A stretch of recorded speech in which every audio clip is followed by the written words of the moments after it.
हमारे चैनल को सब्सक्राइब करें और वीडियो सबसे पहले अपने मोबाइल पर पाने के लिए बेल आइकन को दबाएं।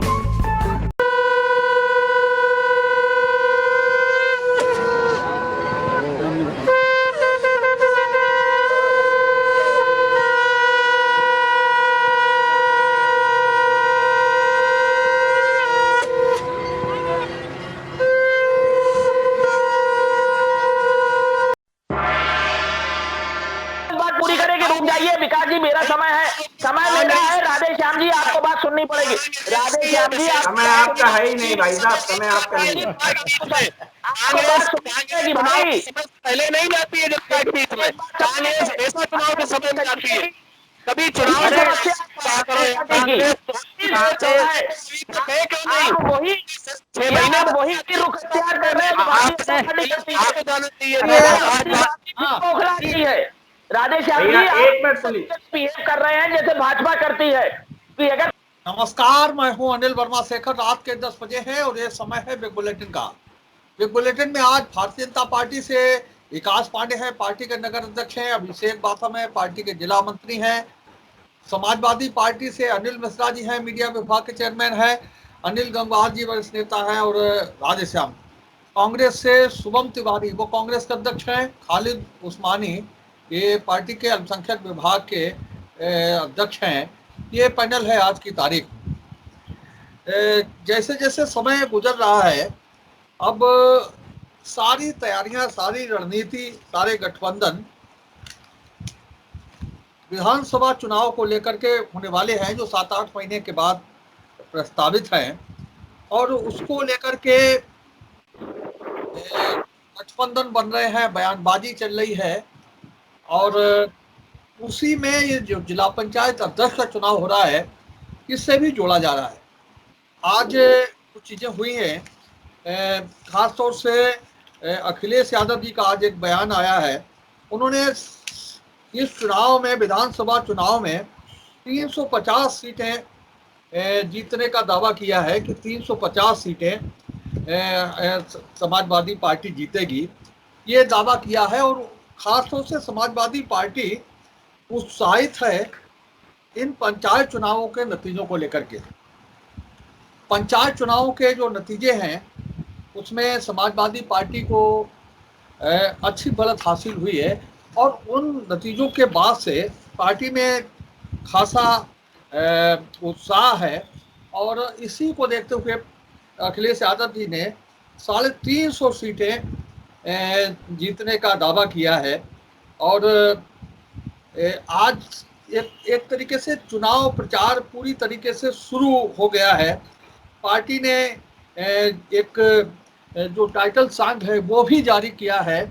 उसमें जो कोरोना काल में पार्टी की तरफ से सेवाएं हैं, उनका जिक्र किया गया है। सुख दुख में साथ निभाया है, सुख दुख में साथ निभाएंगे, ये थीम सॉन्ग आज लॉन्च किया है अखिलेश यादव ने। इसमें सारी चीज़ें तुलनात्मक दिखाई गई हैं भारतीय जनता पार्टी से और समाजवादी पार्टी की। इस बीच जो भारतीय जनता पार्टी के प्रदेश अध्यक्ष हैं स्वतंत्र देव सिंह, उन्होंने अखिलेश यादव पर जवाबी हमला बोला है और साफ तौर पे कहा है कि Akhilesh Yadav work from home करते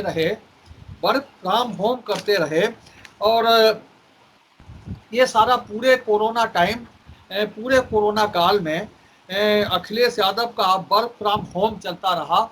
और अब बड़ी बड़ी बातें उनके द्वारा की जा रही हैं। ये पार्टी पूरी तरह से जो अराजकता है उसमें विश्वास रखती है। और अब जो अध्यक्ष के चुनाव हैं, उनको लेकर के बातें की जा रही हैं। तो ये स्वतंत्र सिंह ने पलटवार किया है। इस बीच जो अभी चुनाव हुए हैं जिला पंचायत अध्यक्ष के, और उसमें विधिवत घोषणा होने वाली है, उन चुनावों में 17-1 से भारतीय जनता पार्टी आगे है। अभी तक 17 सीटों पर भारतीय जनता पार्टी निर्विरोध रूप से जीत रही है, और 1 सीट पर समाजवादी पार्टी। 57 सीटों पर 3 जुलाई को मतदान होना है। इनमें से 41 सीटें ऐसी हैं जिनमें भाजपा और सपा में सीधा मुकाबला है। भाजपा और सपा में सीधा मुकाबला है 41 सीटों पर। इस बीच एक और खबर ये है जो उन्नाव से आती है कि उन्नाव में भारतीय जनता पार्टी के बीच जो आपसी घमासान है उसकी तस्वीर सामने आई है। वहाँ भारतीय जनता पार्टी के 2 उम्मीदवारों ने पर्चे भरे हैं। शकुन सिंह ने नामांकन किया है भारतीय जनता पार्टी के उम्मीदवार के रूप में, और भाजपा समर्थित उम्मीदवार के रूप में अरुण सिंह ने नामांकन किया है। इन्होंने अरुण सिंह को साक्षी महाराज जो सांसद हैं वहाँ उन्नाव में, उन्होंने अरुण सिंह को आशीर्वाद दिया है। अरुण सिंह के साक्षी महाराज के घर से निकल के अरुण सिंह ने नामांकन किया है। ये खबर है कि कुल मिलाकर के खबर यह है कि उन्नाव में भाजपा में घमासान है और 2 प्रत्याशी भारतीय जनता पार्टी के वो समाजवादी पार्टी की मालती रावत का मुकाबला कर रहे हैं। जो कुछ स्थान ऐसे रहे हैं, समाजवादी पार्टी का आरोप है कि वहाँ उनके उम्मीदवारों को नामांकन नहीं करने दिए गए और इस कारण से वहाँ पर निर्विरोध जीतने की स्थिति बनी है। तो इस संबंध में पार्टी के एक प्रतिनिधि मंडल ने राज्य निर्वाचन आयोग से मिलकर के अपनी शिकायत दर्ज कराई है और ये कहा गया है कि 12 जिलों में नामांकन नहीं करने दिए गए। ये शिकायत दर्ज कराई गई है समाजवादी पार्टी की तरफ से। तो कुल मिलाकर के जो स्थिति है समाजवादी पार्टी और भारतीय जनता पार्टी की तरफ से जवाबी हमले हो रहे हैं और पूरे प्रदेश में अब इस चुनाव को लेकर के जो 3 जुलाई को मतदान होना है इस पर पूरी नज़र लगी हुई है और उसमें फर्रुखाबाद जनपद भी शामिल है। तो इस 3 जुलाई के चुनाव को लेकर के सीमित वोटों वाला चुनाव है। इसके बाद में भी जैसा मैंने बताया कि 41 जिले ऐसे हैं जहां जो मुकाबला है बहुत रोमांचक हो गया है। आमने सामने का मुकाबला है भाजपा और सपा में। और समाजवादी पार्टी के अध्यक्ष अखिलेश यादव, राष्ट्रीय प्रमुख महासचिव प्रोफेसर राम गोपाल यादव उन तमाम जातियों को उठा रहे हैं, कह रहे हैं कि किस तरह से उनके जो सदस्य हैं उनके साथ नाइंसाफ़ी की जा रही है। ये सारी चीज़ें उठाई जा रही हैं और जवाब में भारतीय जनता पार्टी की तरफ से जवाबी हमला किया जा रहा है। पूरी तैयारी है भारतीय जनता पार्टी की कि इन चुनावों में बढ़त हासिल हो और अधिक से अधिक जिला पंचायतों पर कब्जा हो। अभी 17-1 से भारतीय जनता पार्टी अभी आगे है। जो अभी तक की स्थिति है उसमें 17-1 से अभी तक आगे है। तो कुल मिलाकर के इन चुनावों का जो इससे जो एनर्जी मिलने वाली है, कार्यकर्ताओं को जो उत्साह मिलने वाला है वो विधानसभा चुनाव के लिए काम करेगा। ये बिल्कुल स्पष्ट स्थिति है और इसी उत्साह को दोनों राजनीतिक दल बनाए रखना चाहते हैं। इसी वजह से ये अध्यक्ष के चुनाव को लेकर के अधिक जोर दिया जा रहा है और अखिलेश यादव खास तौर से तमाम मुद्दों को उठा रहे हैं। जहां नामांकन नहीं करने दिया गया, भाजपा के लोगों ने जोर जबरदस्ती की, वो इस सब के पीछे है यही कि हमारा कार्यकर्ता, समाजवादी पार्टी का जो कार्यकर्ता है वो कहीं निरुत्साहित ना हो और उसे लगे कि पार्टी उसके लिए लड़ रही है। तो आज इन्हीं सभी बिंदुओं पर हम चर्चा करेंगे कि विधानसभा चुनाव को लेकर के जो कसरत शुरू हुई है और जो ऊर्जा मिलने वाली है जिला पंचायत अध्यक्ष चुनाव वो उसे दोनों प्रमुख दल तेजी से बरकरार रखना चाहते हैं। हम इन्हीं सारे बिंदुओं को लेकर के आज चर्चा करेंगे बुलेटिन में।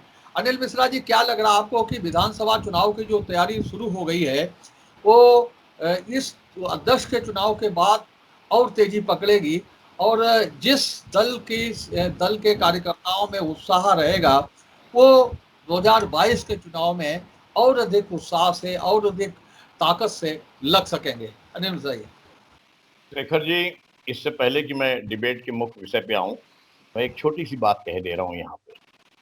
ये डिबेट आजकल जो हो रही है और आपकी आई विटनेस की और बिग बुलेटिन की, ये भविष्य के शिलापट का एक शिलालेख तैयार हो रहा है इतिहास का कि जो आज नोट कर लीजिए आज की तारीख और आज का ये समय कि आने वाले भविष्य में ये मूल्यांकन करेगा, क्योंकि सब खामोश हो रहे हैं। दहशत के माहौल में सबको खामोश किया जा रहा है और इन परिस्थितियों में भी आवाज उठ रही है, आपकी डिबेट में उठाने का मौका दिया जा रहा है, इसलिए मैंने ये कहा। और अब मैं स्पष्ट एक बात कह करके आ रहा हूँ, विधानसभा चुनाव की तो तैयारी है ही। हमारे माननीय राष्ट्रीय अध्यक्ष जी उन्होंने जिस तरीके से लिया है इसको, विधानसभा चुनाव की तो तैयारी है ही, लेकिन साथ में जो घटना चक्र पिछले 2-4 दिनों में हम लोगों ने देखा है, जिस प्रकार से पूरे उत्तर प्रदेश और फर्रुखाबाद में भाजपा के मूल चरित्र और स्वभाव को उजागर कर दिया गया है, दहशत का माहौल पैदा कर दिया गया है, मदान होकर के दमन चक्र और तानाशाही का जो स्वरूप सामने आ रहा है, आने वाले भारत का कैसा स्वरूप होगा, कैसा लोकतंत्र है? यही लोकतंत्र है आज के लोकतंत्र की यही परिभाषा है। दूसरी बात, हम बराबर कहते आए हैं कि भारतीय जनता पार्टी हिंदुस्तान के लोगों को मानसिक रूप से गुलाम जो है बनाना चाह रही है, आर्थिक रूप से गुलाम बना चुकी है और अपने राष्ट्रीय अध्यक्ष माननीय अखिलेश यादव जी के नेतृत्व में समाजवादी पार्टी के कार्यकर्ता इस मानसिक और आर्थिक गुलामी की लड़ाई को, इस आजादी की लड़ाई को लड़ रहे हैं। इसलिए जो है वो अपने दमन चक्र पूरा का पूरा समाजवादी पार्टी के ऊपर ही डाला जा रहा है। लेकिन एक बात कान खोल करके सुन ले, समाजवादी पार्टी का कार्यकर्ता किसी भी दमन चक्र या दहशत फैलाने वाले कदम से रुकने वाला नहीं होता है। जनता के पक्ष में हम प्रत्येक इस कदम का जो है, इनके तानाशाहीपूर्ण कदम का लोकतांत्रिक तरीके से विरोध करेंगे। और हम कहते हैं कि आम जनता भी देख रही है इस बात को बहुत साफ तौर पे कि लगा लो जोर कितना, तुम अपनी तानाशाही के लिए हम लड़ाई लड़ते रहेंगे बेगुनाहों की बेगुनाही के लिए। आज भी आप जब बयान देते हैं तो आप जवाबी बयान देते हैं, आप कहते हैं कि साहब ये हमलावर हुए हैं, इन्होंने हम पे जो है जवाब मतलब जो है बयान का हमला किया है। तो आज भी मीर आप हमको मान करके चल रहे हैं, आप लड़ाई हम ही से मान करके चलने की बात कर रहे हैं। आइए अब फर्रुखाबाद की भी बात हो जाए और जरा खुल करके बात हो जाए, इसलिए कि हम जानते हैं कि मतलब जो है वो अपने असीर करें या जुबां को काट डालें, हमारे ख्यालात को बेड़ियां पहना नहीं सकते। फर्रुखाबाद में क्या हो रहा है, किस तरीके का जो है लोकतंत्र सामने आ रहा है, इसलिए जो है मतदाता जो है वो अपने उसका सम्मान करने की बात होती थी कि मतदाता जो है वो अपना जो है मत का प्रयोग करे। और आज मत का प्रयोग करने की राह में कितनी रुकावटें आ रही हैं, झूठी रिपोर्ट लिखाई जा रही है, अपमान किया जा रहा है। जिस जिला पंचायत सदस्य के मत को हम लेना चाह रहे हैं उसी जिला पंचायत सदस्य को अपमानित कर रहे हैं वाक बाणों से। अभी पिछली डिबेट में जो है साफ तौर पे भारतीय जनता पार्टी के साथियों ने कहा कोटेदार से लेकर के जिला पंचायत सदस्य का वोट भी हम हासिल करना चाहते हैं, उसके पिता की भी बेइज्जती करना चाहते हैं। आगे बताइए, दूसरा आगे बताइए। हाँ खालिद भाई। जी जी जी भाई, उससे आज का विषय जो है वो विधानसभा चुनाव की तैयारी के लिए और समाजवादी पार्टी ने एक सॉन्ग जारी किया है, सुख दुख में शामिल हुए और सुख दुख में शामिल होंगे। तो मैं पूछना चाहूँगा समाजवादी पार्टी के जिला राष्ट्रीय अध्यक्ष जी से कि सुख दुख में कहाँ 5 साल में 4-4.5 साल में कहाँ शामिल हुए, कहीं एक वीडियो कहीं एक जगह का मुझे बता दें। पूरे कोरोना काल में कहीं भी समाजवादी पार्टी नहीं दिखी दी। एनआरसी के विरोध में कहीं पूरी समाजवादी पार्टी नहीं दिखाई दी। 3 तलाक के बिल के विरोध में कहीं समाजवादी पार्टी नहीं दिखाई दी। वहाँ लीचिंग जो हुई, अखलाक पहलू खां की हत्या हुई, उनके परिवार से मिलने नहीं गए। अलीगढ़ में अब शराब के पीने से इतने लोग मर गए, उनके यहाँ समाजवादी पार्टी के अध्यक्ष जी कहीं नहीं मिलने गए। तो दुख में शामिल कहाँ हुए, मैं ये बात जानना चाहता हूँ। अरे 350 आप सीटें जीत रहे हैं, अच्छी बात है, 350 सीटें जीत रहे हैं, बहुत अच्छी बात है, लेकिन जीत किस आधार पे रहे? क्या ट्विटर पे बैठ के 350 सीटें जीत रहे हैं?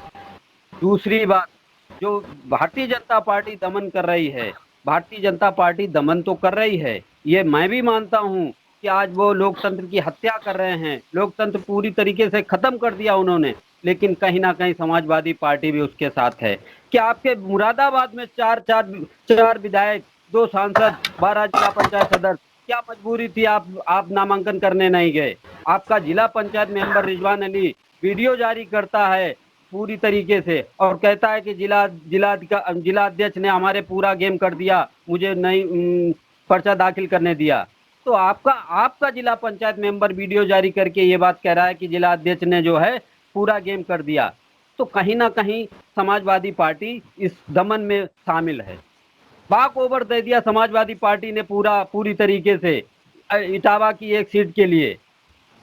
अगर भारतीय जनता पार्टी दोषी है तो कहीं ना कहीं मैं समझता हूँ समाजवादी भी दोषी है। जनता ने समाजवादी पार्टी के जिला पंचायत के मेंबरों को इसलिए वोट नहीं दिया था कि जाइए और भारतीय जनता पार्टी का जिला अध्यक्ष बनवा दीजिए। तो ये जनता के साथ धोखा है और मैं समझता हूं कि जनता सब कुछ जान रही है। आने वाले 22 में ये पता लग जाएगा कौन कितनी सीटें लाएगा, क्योंकि कांग्रेस और माननीय आदरणीय प्रियंका गांधी जी और राहुल गांधी जी इन 4.5 सालों में उत्तर प्रदेश में रोड पे आए और एनआरसी में जो शहीद हुए 11 जवान उनके घर गए। आजमगढ़ में महिलाओं के साथ अत्याचार हुआ पुलिस द्वारा, माननीय अखिलेश यादव जी नहीं गए, वहां के सांसद थे, प्रियंका गांधी जी गई। उससे पूछो मैंने संघर्ष किया, मैं सुख दुख में शामिल हुआ, कांग्रेस पार्टी सुख दुख में शामिल हुई। आप सब सुख दुख की बात करते हैं, 350 की तो बात छोड़ो, पता लगेगा कि कितनी किसकी सीटें हैं 22 में। लड़ाई हम लड़ेंगे भाजपा से। शेखर भाई, आज जो हमारे राष्ट्रीय अध्यक्ष ने एक थीम जारी की है कि सुख दुख में शामिल हुए और सुख दुख में शामिल होंगे। अब विधानसभा का चुनाव प्रारंभ हो चुका है और जो 1.5 वर्ष से कोरोना काल में हर व्यक्ति त्राही कर रहा है, उसके सुख दुख में हम लोगों ने जहां भी जैसी स्थिति में थे उसे शामिल हुए। कार्यकर्ताओं को समाजवादी पार्टी के राष्ट्रीय अध्यक्ष ने निर्देश दिया था कि आप इनकी जिस स्थान पर हैं वहां मदद करें। अगर किसी के पास खाने की व्यवस्था नहीं है तो उसे खाने की व्यवस्था कराएं, जिसके पास इलाज की व्यवस्था नहीं उसे इलाज कराएं। अभी खालिद भाई ने कहा कि इसका कोई, मैं आपको एक इस प्रकार के कई फोटो भेज सकता हूं। मैंने 3 दिन तक अपने विद्यालय में इन कोरोना के लोगों को रखा और बगैर किसी हिचक के मैं स्वयं वहां पर रात में भी और दिन में भी रहा और जो उनकी मदद हो सकती थी वो मैंने करने का काम किया है। इस प्रकार से हम लोग आगे बढ़ेंगे और इस समय जो भारतीय जनता पार्टी का प्रोग्राम है वो अब किसी से छिपा नहीं है। जनता पूरी तरह से त्राहिम कर रही है। और मैं एक बात और कहना चाहता हूँ, इस प्रदेश में अभी कांग्रेस ने भी राज किया है, सपा ने भी, बसपा ने भी और भाजपा ने। हमारा जो युवा राष्ट्रीय अध्यक्ष है वो इतना सरल है, मैं कहता हूँ कोई मुख्यमंत्री जब मुख्यमंत्री की कुर्सी पर बैठा हो और तब आम कार्यकर्ता, आप एक इसका सर्वेक्षण निकालिए कि कितनी आसानी से किससे मिल सकता है, वो होगा माननीय अखिलेश यादव। और आज अखिलेश जी ने प्रदेश कार्यालय में 6 घंटे बैठकर लोगों की बातों को सुना और मनन किया और उन कार्यकर्ताओं को विश्वास दिलाया है कि आप चिंता ना करिए, 6 महीने बाद सब ठीक कर दूंगा। जो जगह जगह पर जेसीबी से लोगों को उखाड़ के फेंकने की बातें हो रही हैं, किसी का मेडिकल सीज हो रहा है और किसी की अत्याचार अब चलने वाला नहीं है। जनता में इससे बहुत बड़ी नाराजगी पैदा हो रही है। राधेश्याम जी, ने कहा ये जो आज एक थीम सॉन्ग, ये जो गाना हमारा लॉन्च हुआ है समाजवादी पार्टी की तरफ से, निश्चित तौर पर विधानसभा चुनाव की ही तैयारी है। और वो तैयारी इसलिए है, पंचायत चुनाव में ये जिला पंचायत के अध्यक्ष में चाहे 17-1 से आगे हो, चाहे 27-1 से आगे हो, चाहे 57-1 से आगे हो जाए, ये डेलीगेट का चुनाव है। और कहीं न कहीं इसमें शासन प्रशासन डीएम एसपी इंगित होते हैं जो पूरा काम करते हैं सत्ता के लिए।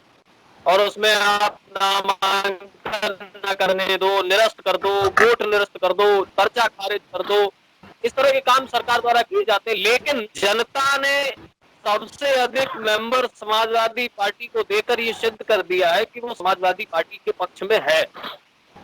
जबकि ऐसी कोई सीट नहीं थी जिस सीट पर 2 से 3 समाजवादी नहीं लड़ रहे थे।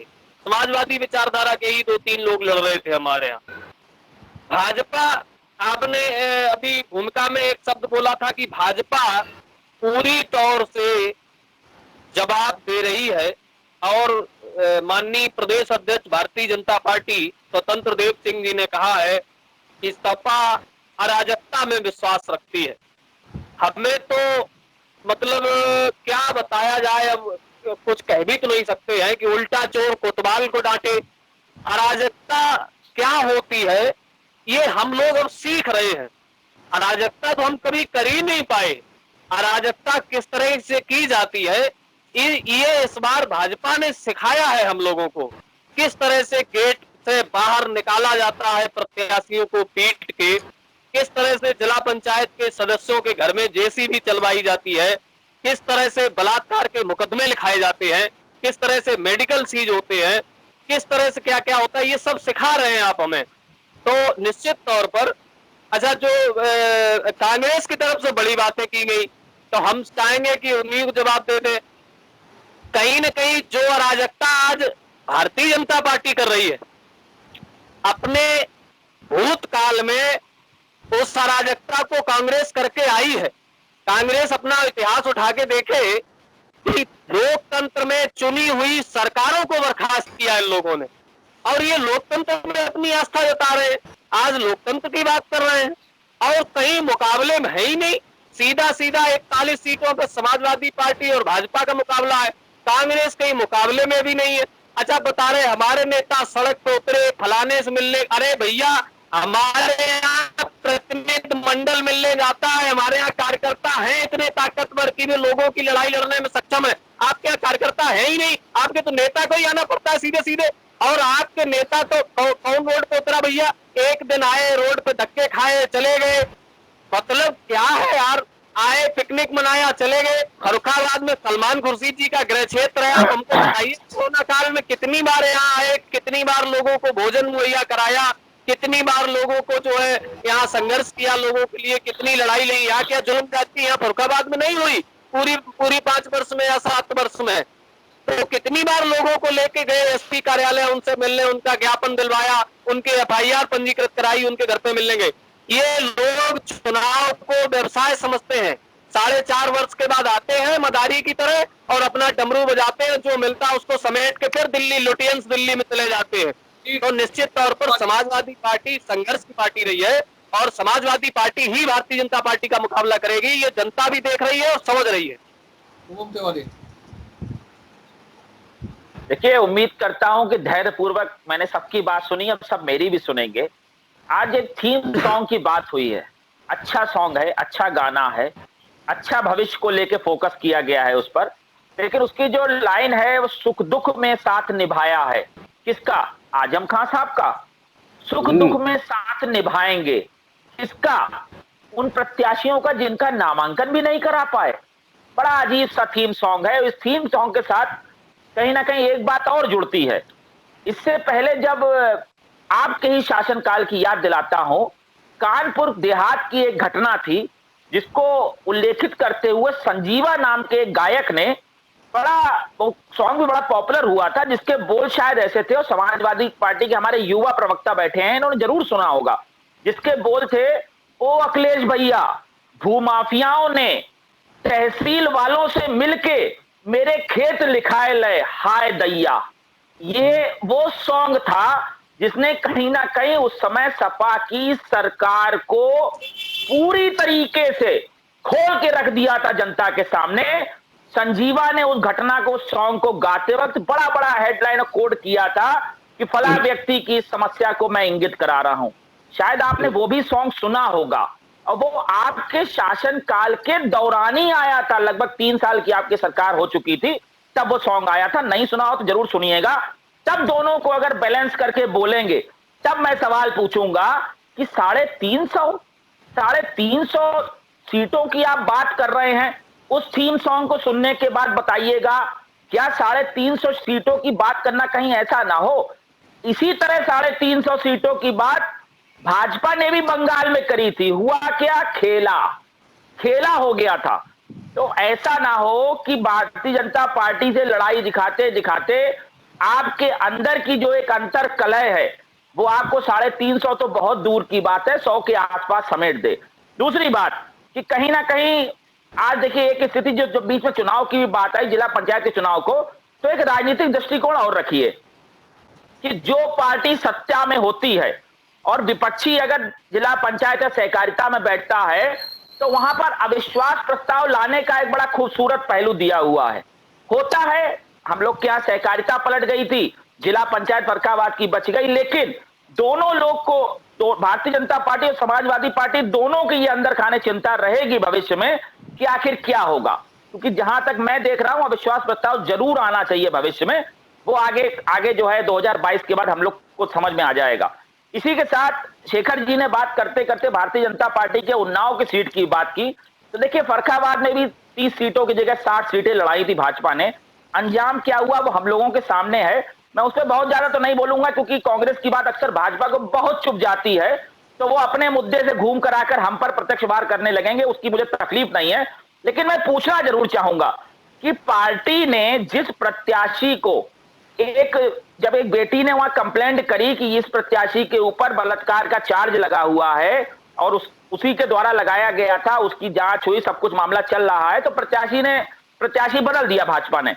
लेकिन उसके बावजूद आज की तारीख में आपके सांसद महोदय उसी प्रत्याशी को जिसके ऊपर इतना बड़ा जघन्य अपराध का जो है मुकदमा चल रहा है, जांच में है, उसको ही प्रत्याशी बना के आपके जो है कहीं ना कहीं आपके सांसद, और इतने बड़ा नाम है आदरणीय साक्षी महाराज जी का, वो लड़वा रहे हैं।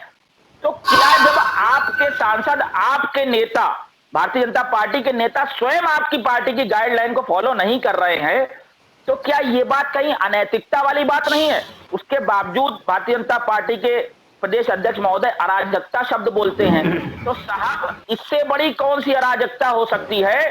फिर अगर हम कहते हैं कि भारतीय जनता पार्टी का हाथ बलात्कारियों के साथ, तो क्या गलत होगा? क्योंकि कहीं ना कहीं पार्टी नेतृत्व ने माना कि उस प्रत्याशी के ऊपर बलात्कार का आरोप है, उन्हें चेंज कर दिया, लेकिन आपके नेता नहीं मानते, आपके नेता अब भी उसी को लड़ा रहे हैं। तो क्या कारण है? भारतीय जनता पार्टी इस बात का जवाब दे, अन्यथा स्वीकार करे कि भले ही पार्टी आपकी इस बात को लेकर चिंतित होती हो, लेकिन आपके नेता इस बात को लेकर बिल्कुल चिंतित नहीं, उन्हें फर्क नहीं पड़ता कि प्रत्याशी किस स्तर का दागी है, वो अपनी सोच को आगे बढ़ाते हुए पार्टी की नीतियों को दरकिनार कर देते हैं। इसी के साथ समाजवादी पार्टी ने भी बड़ी बड़ी बात बोली एकदम से कि जो है कांग्रेस का तो जनाधार नहीं है, ये नहीं है, वो नहीं है, बड़ा कटाक्ष किया था। तो देखिए एक बात मैं आपको बोल देता हूं कि अभी सपा प्रवक्ता आदरणीय ने बोला था यहां पर कि उन्होंने अपने घर में, अपने कॉलेज में कोरोना वाले लोगों को रखा था। बिल्कुल अच्छी बात है, आपने प्रयास किया होगा, लेकिन आपने रखा नहीं होगा मान्यवर, वो प्रशासन ने जबरदस्ती रखवाया होगा। अभी कुछ महीने पहले फर्रुखाबाद के बहुत से अस्पतालों को कोरोना वार्ड बना दिया गया था। जब डॉक्टरों से पूछो तो वो कहते कि भाई साहब हमें तो खुद नहीं मालूम है कि हमारे अस्पताल को कोरोना वाला अस्पताल कैसे बना दिया गया। तो भारतीय जनता पार्टी ने वो जिम्मेदारी, वो व्यवस्था आपके ऊपर थोप दी थी। उसके बावजूद अगर आप कहें, हम ये नहीं कहते कि हमने कोरोना काल में बहुत मदद करी, लेकिन हम लोगों ने एक अच्छा प्रयास किया। और एक बात और आखिरी बोल देना चाहता हूं कि गलतफहमियां दूर हो जाएंगी जब प्रियंका जी यूपी में आएंगी। आप लोग बोलते रहिए, कहते रहिए, हम अपनी ग्राउंड की तैयारी पर लगे हुए हैं। भविष्य में अगर भारतीय जनता पार्टी और समाजवादी पार्टी यही सोचे कि जो है अपने आधार पर ही वो जनता को मूर्ख बना के सत्ता में दोबारा आ जाएंगे, तो तैयार रहिएगा, उत्तर प्रदेश में भी खेला होगा। विकास जी, खेला नहीं खदेड़ा होगा। हमें तो भाई जी देखेंगे भाई साहब बहुत बहुत धन्यवाद आपका, आकर के देखेंगे खदेड़ा, ये भी बहुत धन्यवाद भाई साहब। आज पहली बार मुझे डिबेट में बैठ के बड़ा अच्छा महसूस हुआ, उसके लिए आप सभी का बहुत बहुत धन्यवाद। मैं अपनी बात प्रारंभ करना चाहता हूं। सपा ने एक थीम सॉन्ग लॉन्च किया, उसको लेकर के विषय है। सपा ने इससे पहले भी एक टैगलाइन लॉन्च की थी, वही सपा है, वो नई हवा है, नई सपा है। मैं कहता हूं वही सपा है, वही हवा है। ना कोई परिवार के अलावा मुख्यमंत्री होता है, ना कोई परिवार के अलावा राष्ट्रीय अध्यक्ष होता है, यहाँ तो सब वो परिकल्पना से परे है। तो ये वही सपा है और वही हवा है, बस नारे नए हैं। और इसके अलावा नियत आज भी सपा की वही है कि बंद हमारी खुली तुम्हारी।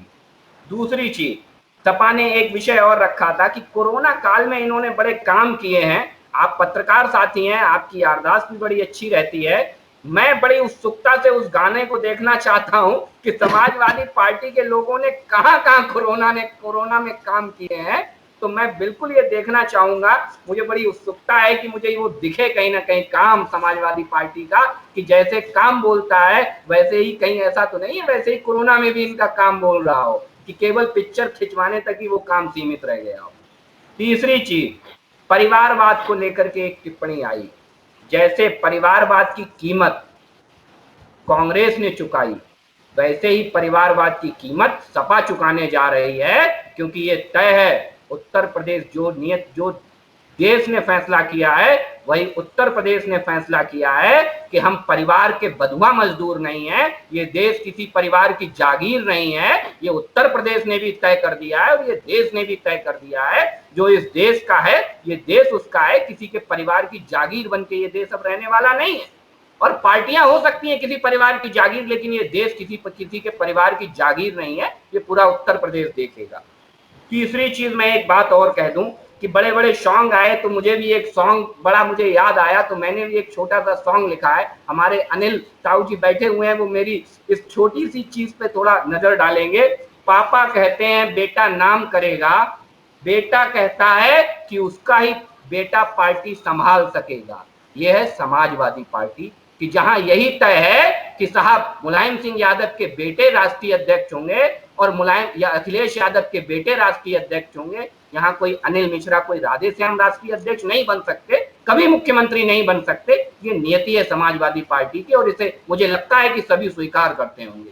दूसरी चीज, जिला पंचायत चुनाव में बहुत बड़ा आरोप लगा भाजपा के ऊपर, गुंडाई करते हैं। मुझे लगता है पूरे उत्तर प्रदेश में जब ये विषय सुना जा रहा होगा तो आम जनमानस जब ये विषय सपा के मुंह से सुनता होगा तो बड़ी हंसी आती होगी उसे और बड़ा गुदगुदाहट महसूस करता होगा। लेकिन इसका दूसरा पहलू ये है कि अगर ये गुंडई से चुनाव, सरकार की गुंडई से चुनाव हो रहा है, तो आखिर कौन सी ऐसी वजह है कि सपा ने अपने 11 जिला अध्यक्षों को हटा दिया रातों रात? क्या वो उस गुंडई के पार्ट थे? उस गुंडई के पार्ट थे? क्या ये माना जाए कि समाजवादी पार्टी के लोग गुंडई के सहभागी थे? वो 11 जिला अध्यक्ष इसलिए हटाए गए, और अगर वो 11 जिला अध्यक्ष किसी और कारण से हटाए गए तो ये तय है कि गुंडों की पार्टी को हर जगह गुंडई दिखती है, इसलिए उन्हें गुंडई के केवल एक नारा देना है, वरना वो जानते हैं कि गुंडई करने में समाजवादी पार्टी पीएचडी धारक है। दूसरी चीज, अभी हमें यहाँ पर बहुत बड़ी बड़ी धमकियां दी गई कि हमें सिखाया जा रहा है, हम सीख रहे हैं कि गुंडई कैसे होती है, कैसे होती है। मुझे लगता है कि धमकियों से डरने वाली पार्टी नहीं है भारतीय जनता पार्टी। नोट कर ले समाजवादी पार्टी के लोग कि ये वही भारतीय जनता पार्टी है कि जब स्कूलों को जेल बनाया गया हम तब भी नहीं डरे, हम तब भी नहीं झुके और हम ना आज झुकेंगे। आप जुल्मी कितना जुल्म करेगा हम देखेंगे, आप सत्ता में आइए, ये ख्वाब बनाए रखिए। उत्तर प्रदेश की जनता आताताइयों और परिवारवादियों से दूर होती चली जा रही है। आप अपने में सुधार करिए, दूसरों की गलतियां मत देखिए। आप आईना, मैंने एक दिन और ये कहा था कि मुझे लगता है कि विपक्ष के साथी आईना नहीं देखते, क्योंकि जिस दिन भी आईना देखेंगे अपनी गलतियों पे काम करेंगे। भारतीय जनता पार्टी के लोग ये बखूबी देखना जानते हैं, हम अपनी गलतियों पे काम करते हैं, वरना इस उत्तर प्रदेश में गुंडई का आलम तो हम सबको पता है कि रात में कायमगंज रोड पे जाना मुश्किल होता था। गुंडई उसे कहते हैं, रातों रात कैसे लुट जाया करती थी बसें, गुंडई उसे कहते हैं। गुंडई इसे नहीं कहते हैं, इसे तो सत्ता कहते हैं, इसे सहयोग कहते हैं, इसे समर्थन कहते हैं। क्योंकि 11 जिला अध्यक्ष आपने हटाए हैं तो पहले आप स्वयं में झांकिए, स्वयं में इसका आकलन करिए, हमसे मत सवाल करिए। दूसरा एक विषय और रखा गया, झूठ को लेकर के बड़े बड़े कहे गए कि भारतीय जनता पार्टी झूठ है, ये है वो है, ये कांग्रेस के द्वारा टिप्पणी की गई। मुझे पहली डिबेट में मैं साधुवाद देता हूं खालिद जी को कि आज मुझे अच्छा लगा कि कांग्रेस के साथी भी कहीं ना कहीं अपनी उपस्थिति दर्ज करा रहे हैं डिबेट में, वरना तो वो एक पार्टी मात्र के प्रतिनिधि बनकर के आते थे। खैर, झूठों की सरदार कांग्रेस के प्रवक्ता के लिए मैं कह रहा हूं झूठों के सरदार है कांग्रेस, पीएचडी कर रखी है। कारण कि जिस अरुण सिंह के ऊपर इन्होंने कहा है कि बलात्कार का केस है, वो बलात्कार का केस उन पर नहीं है, उनके किसी सहयोगी पर है, इसलिए उन्हें भारतीय जनता पार्टी ने हटाया है। वरना बलात्कारियों का महिमा मंडन करने में माहिर है कांग्रेस। ये बात किसी से, पूरे देश से नहीं छुपी है। गोपाल कांदा, मदे रणा, और मैं बता दूं कि आपके बड़े प्रवक्ता जिनका वायरल वीडियो सभी को याद है कि एक महिला के साथ क्या क्या कर रहे थे, तो मुझे बलात्कार पे प्रवचन कांग्रेस के मुंह से अच्छे नहीं लगते। धन्यवाद। ठीक है, हाँ भाई। गलत, सबसे पहला सवाल कांग्रेस की तरफ से आया, गलत फहमियां दूर हो जाएंगी जब प्रियंका गांधी यूपी आएंगी। तो भैया यूपी कब आएंगी? अब तो 7 ही महीने बचे हैं, अब यूपी कब आएंगी? आचार संहिता लगने के बाद। दूसरी चीज, भाजपा ने कहा काम कहां दिखेगा जो कोरोना काल में किया, हम उसे खोजना चाहेंगे, उस गाने को सुनना चाहेंगे। भाजपा वालों को तो तब भी काम नहीं दिखा था जब बना बनाए मेट्रो स्टेशन पे फीता काटने चले गए थे, तब भी उन्होंने यही कहा था कि योगी जी की ये बहुत बड़ी इच्छा थी कि लखनऊ में मेट्रो चले। उन्हें तो काम कभी दिखता ही नहीं है ना। आरोप लगाया बहुत बड़ा परिवारवाद का। अरे भाई, परिवारवाद उसी के हाथ होगा जिसका परिवार होगा। अब जिसका परिवार ही नहीं, आगे नाच में पीछे भगा, उसके यहाँ क्या होगा? है ही कौन बात? ठीक, तो इसलिए जो है जिला अध्यक्ष क्यों हटाए गए? ठीक, समय बोल, सबको बोल जी जी हाँ। जी जी भाई साहब, ये सपा की तरफ से आया कि कहा कि जब प्रियंका जी कब आएंगी, तो प्रियंका जी 4.5 साल से उत्तर प्रदेश में हैं। चाहे वे 1000 बस ले जाने का प्रवासी मजदूरों के लिए काम हो, चाहे पश्चिमी उत्तर प्रदेश में 11 जवान शहीद हुए एनआरसी के लिए उनके परिवार से मिलने जाने का काम हो, चाहे आजमगढ़ में अखिलेश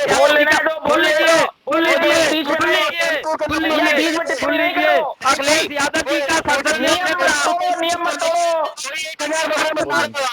स्कूटर और टेम्पो का नंबर निकले। नियम मत तोड़ो, नियम मत तोड़ो राजेश जी, नियम मत तोड़ो। अखिलेश यादव जी का संसदीय क्षेत्र आजमगढ़ हो, जहां जहां पुलिस के ऊपर महिलाओं ने लाठीचार्ज की, प्रियंका जी उनसे मिलने गई, चाहे चाहे चाहे ये अपनी हाथरस की बेटी हो, उसके यहाँ रोड पे चल के आई। अरे कहाँ कहाँ प्रियंका जी को हम दिखाएं आपको कि 4.5 साल से उत्तर प्रदेश में हैं, 1000 बसें लेके मजदूर के लिए गए।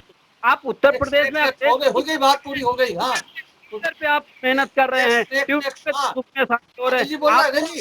आपके बड़े नेता आजम खान साहब के लिए नहीं कि 2 मिनट दूसरे को भी सुन लो यार, अब दूसरे को भी सुन लो भैया, खालिद उस्मानी जी, अब किसी और को भी सुन लो, कोई और भी बोलना चाह रहा है।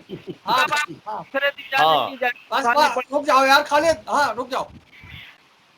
हाँ खालिद, कौन बोल रहा? अनिल जी। हाँ हाँ भाई साहब, एक तो जो है वो अपने इतने प्रश्नों की झड़ी लगाई है सबने, विधानसभा चुनाव की आहट को देख करके मुझे हंसी आ रही, और एक एक प्रश्न का जवाब तो संभव नहीं है, वरना तो डिबेट 4-5 हो जाए।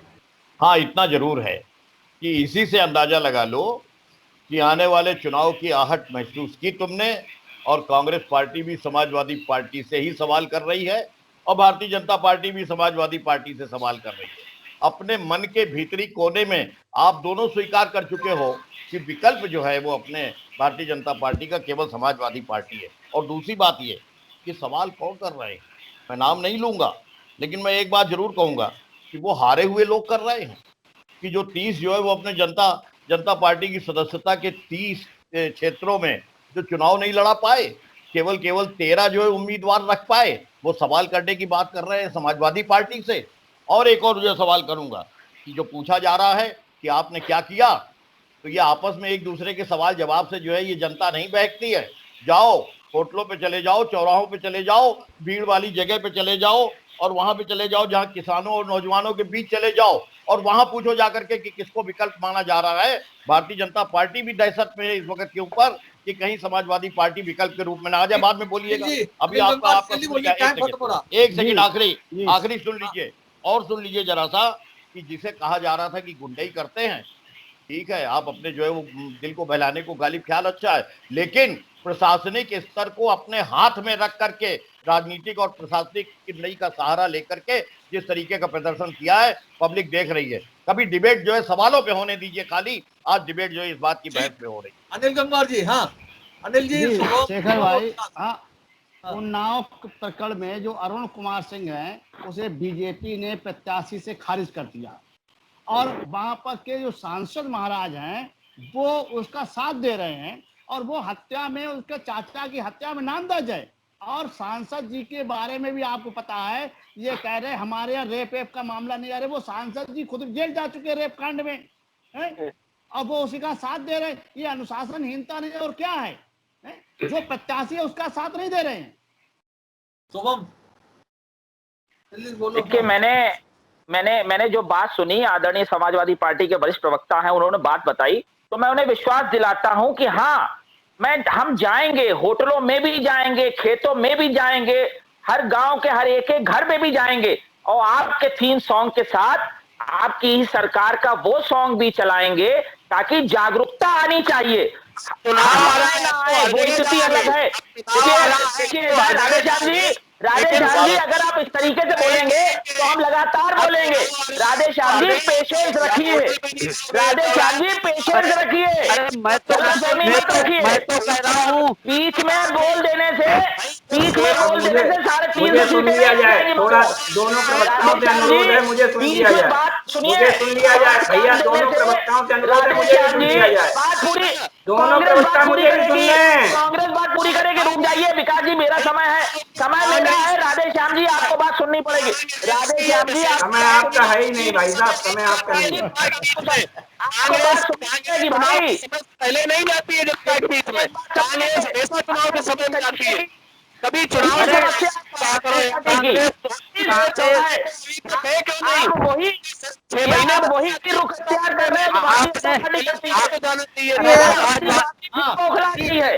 राधेश्याम जी एक मिनट सुनिए, बिहेव कर रहे हैं जैसे भाजपा करती है कि अगर कोई बात आ रही है तो आपके अंदर सुनने का मादा नहीं है, आप बेशक जवाब दीजिएगा, लेकिन किसी की आवाज को दबा के जवाब देने वाला पहलू बंद कर दीजिए। अरे अपनी बात आगे बढ़ाइए भाई। आप सच्चाई नहीं सुनना चाह रहे हैं। हमने आपकी बात मानते हुए ये बात कही कि हम सबके बीच में जाएंगे और दोनों सॉन्ग को वहां सुनाएंगे, तब सच्चाई समझ में आएगी धरातल पर कौन है। और रही बात कांग्रेस की, तो विश्वास रखिए, चाहे कोरोना का दौर हो, ये कितना भी बीता हुआ समय हो, कांग्रेस लगातार सड़कों पर रही है। हमारी नेता हर परिस्थिति में उत्तर प्रदेश आती रही है और यहां से लेकर नेशनल, राष्ट्रीय स्तर पर जहां जहां मदद की जरूरत हुई है कांग्रेस ने करी है। विश्वास ना हो तो गूगल पर सर्च कर लीजिएगा, सिर्फ युवा कांग्रेस को सर्च कर लीजिएगा, गलतफहमियां हो जाएंगी।